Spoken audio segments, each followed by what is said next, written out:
There's nothing more disappointing than hearing about a good player stepping out of the game because of an injury, and it looks like Carl Dahlstrom might have been gone since he was injured at the 3-0 preseason win against Montreal Canadiens. In this video, we'll talk about how Dahlstrom's 6-month leave from the Toronto Maple Leafs because of his shoulder injury. First off, how did he get injured? Dahlstrom's expected to miss 6 months of hockey for the Toronto Maple Leafs because of his shoulder surgery. The defenseman was hurt when Montreal Canadiens forward Rem Pitlick cross-checked him along the boards at 15:07 of the first period of Wednesday's 3-0 preseason win. The coach agreement that the injury was bad enough that he would need surgery and would be out of action for at least 6 months. Dahlstrom started the game on defense with Victor Mete. He had 2 assists in 3 games with Maple Leafs last season and 14 assists in 49 games with the Toronto Marlies of the American Hockey League. This is a massive setback for the Leafs. Why? Well, because he's a solid defender who knows the game well and has excelling positions. He uses his size and reach to his advantage even though he isn't a very physical player. Good at handling the puck and passing it. Up next, the Maple Leafs' performance as a whole. Sure, they might have lost their star player, but the Maple Leafs still managed to beat the Canadiens by 3-0. That's a big deal if you see how both Jordie Benn and Dahlstrom were injured and couldn't play defense. The Maple Leafs went into the game against the Canadiens without 3 critical players on their defense. Let's look at their situations. Jake Muzzin's still recovering from a back injury and just started skating again. Timothy Langren's already been ruled out for the camp, and Rasmus Sandin still hasn't signed with a team. After 1 period against the Habs, the Leafs lost Jordie Benn and Carl Dahlstrom, 2 more in-depth players. Benn hurt his groin on his first shift of the game. So for the last 40 minutes of the game, Callie Jarnkrok and Alex Kerfoot had to play defense. Because of what Sheldon Keefe did, there were even more players on the edge of making the roster in the forward lines. Many of these players stepped up in the game, helping the Leafs to a 3-0 win. Mark Giordano quickly scored the first goal for Toronto when he took the puck from Matt Murray on a simple dump-in under 7 minutes into the game. The veteran defenseman skated the ice and sent a long pass to Nick Robertson, who beat the nearest defender to the line and shot the puck between Sam Motenbalt's legs without hesitating, followed by how things turned around for the second half of the match. After the first goal, the game went a long time without more goals, but the Leafs finally scored again in the last few seconds of the second period. When Toronto was back on the power play, Alex Steeves held the puck on the right side and sent it low to Kerfoot. Kerfoot made a one-touch pass into the slot right into Dennis Malgin, who scored quickly. The Leafs scored again when the power play on the third period. This time, Nick Abruzzi scored for the Leafs. The puck went to the right wing and landed on Malgin's stick. He then sent a pass across the seam to William Nylander. After getting the key, Nylander tried to make a pass in front, but it hit some other players. Abruzzi was right next to the goal and knocked the puck in as it settled right in front of him, making the score 3-0. Moving on to Mitchell Marner as his replacement. Mitchell Marner could play defense while Dahlstrom's getting better during the regular season. The coach said that Marner was done with some work on defense during camp, and they had talked about this possibility. Marner played right wing on a line with center Austin Matthews, left wing Michael Bunting, and defenseman Morgan Rielly during practice. He also played on a pair with Rielly. Marner seems open to all kinds of opportunities too, because he was asked about the situation. He said he didn't know what was coming his way, only that he was ready for anything to happen. He added that it'll be important to talk with the regular Maple Leafs defenseman and that he'll mostly have to fit in with the team. Communication's key here for Marner because he wants to talk to whoever it is to him as a D partner. Obviously, they can decide how they will try to attack and approach if there are odd man rushes. Keefe clarified that Marner would only be used in the role in certain situations. He said that was interesting in putting another offensive style on the ice as long as they could do their job on defense. Marner's played in 72 games and scored 97 points so far. The Toronto coach also mentioned he'd watched old clips and could see that Mitch was flexible enough to play both the forward shift and defense spot. Finally, what about the other drivers? Dahlstrom quietly signed with the Leafs in 2021. He joined the team with the 5th Swedish player. In a way, it was like he had come home to the Leafs. Nearly 9 years ago, Toronto gave Chicago 3 draft picks in exchange for veteran forward Dave Bolland. The Hawks used a second-round pick to get Swedish defenseman Dahlstrom. This was the best pick.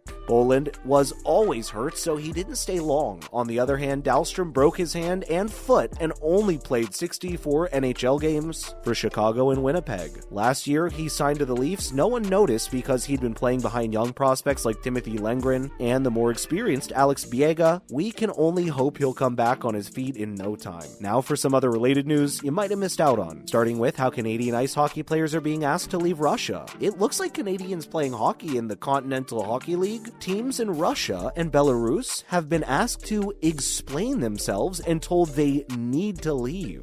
It all started earlier this year when Canadian officials told people not to travel to Russia and Belarus. It looks like there are still 48 Canadian players on KHL club rosters this season, though. That's the most of them are from any country other than Russia. 44 of them play for the clubs in Russia and Belarus, and the other 4 play for clubs in Kazakhstan. Since Russia and Belarus invaded Ukraine in February, Canada's been firmly on Ukraine's side. It's given Ukraine $626 million in military aid and more than $320 million in humanitarian assistance. And it's put financial sanctions on Russia and Belarus, so it doesn't exactly make sense for these players to stay on the KHL. The Canadian Secretary for Foreign Affairs made it pretty clear when he announced that Russia's attack on Ukraine was a violation of their rights. He also mentioned it wasn't okay for the Canadian athletes to stay in Russia. Why? With everything going on, it would be harder for the Canadian consulate to help them out on the ground. Let's talk about USA getting gold at the Para Hockey Cup final. The United States beat Canada 4-0 at the RT Torex Arena, so obviously Canada had to settle for second place at the International Para Hockey Cup. Declan Farmer scored twice, including a goal with the goalie out of the game, and also set up a plan. Josh Pauls and Jack Wallace scored the other goals. Griffin Lamar made 3 saves to help keep the game scoreless. Canada's Jean-Francois Hunault made 20 saves. The effort was great, said Russ Harrington, a head coach of Canada. We did a great job on focusing what we could control, and most people played their best game of the tournament. At the end of the tournament, Canada had 3-2. The Americans lost both times. Canada and the US also played February in the finals of the Paralympic Games in Beijing, China, with a 5-0 win. The US team won gold.